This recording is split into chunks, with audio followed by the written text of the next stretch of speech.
কি আর দূরে থাকিতে পারি, আমি ছুটে আসে আমার ভক্তের কাছে। ভক্তের কাছে এসে সারা জীবনের মতো ভক্তের চরণের দাস হয়ে যায়। যে আমার হয়ে যায় আমি জনমের মতো তার হয়ে যাই।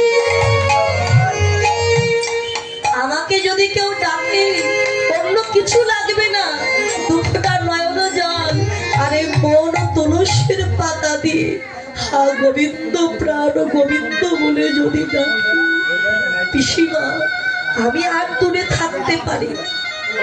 এই কলিহত জীব আমরা ভগবানের কাছে যে যাব, মায়ার সংসার ছেড়ে কোনোদিন ভগবানের চরণে আমরা যেতে পারি না। কেন?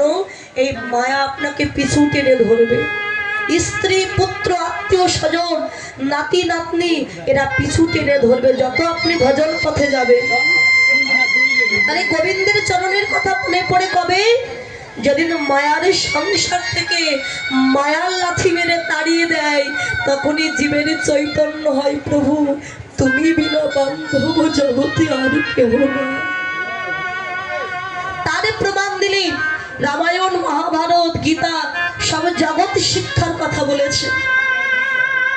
ত্রেতা যুগে রাবণ ছিলেন তিন ভাই, রাবণ, কুম্ভকর্ণ, বিভীষণ।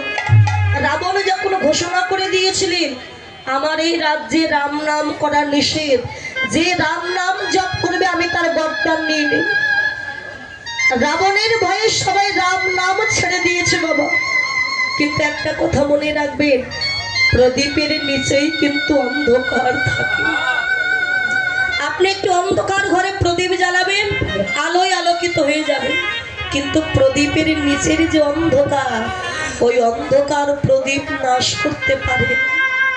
রাবণের ছোট ভাই বিভীষণ ঘরে বসে গোপনে জানালা দুয়ার বন্ধ করে দিয়ে রামের প্রতিচ্ছবিটা বুকে জড়িয়ে ধরে হা রাম বলে কাঁদে।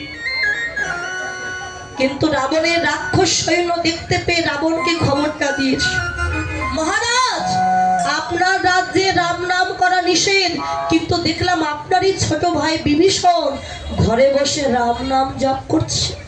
কি? আমারই ভাই হয়ে আমারই খেয়ে আমারই রাজ্য থেকে আমারই শত্রু না? ছুটতে ছুটতে গিয়ে ঘরের দুয়ার খুলে দিয়ে দেখতে পেলেন সত্যি বসে বসে রাম নাম জপ করছে। রাবণ ছুটে গিয়ে বিভীষণের বুকে এমন জোরে লাথি মেরেছে, বিভীষণ ছিটকে গিয়ে মাটিতে পড়ে গেছে। আচমকা মেরেছে তো, খুব ব্যথা লেগেছে বুকে। হামাগুড়ি দিয়ে ধুলা থেকে উঠে রাবণের চরণ দুখানা বুকে জড়িয়ে ধরেছে।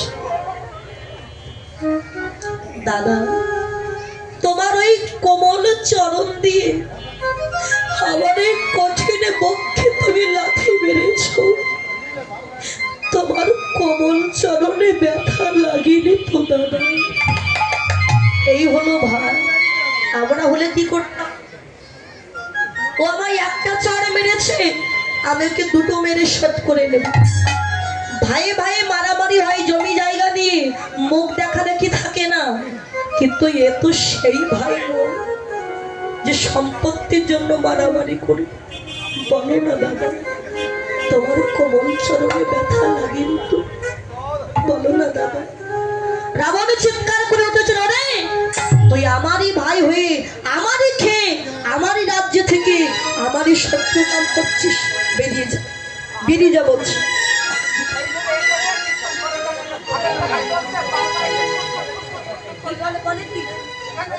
এখানে এসে এখন